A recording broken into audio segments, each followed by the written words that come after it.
So I found my vacuum leak. I'm not really sure how I didn't catch on to this earlier, but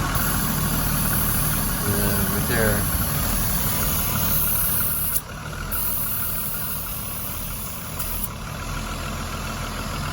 Yeah. So there's the idle. The idle's back.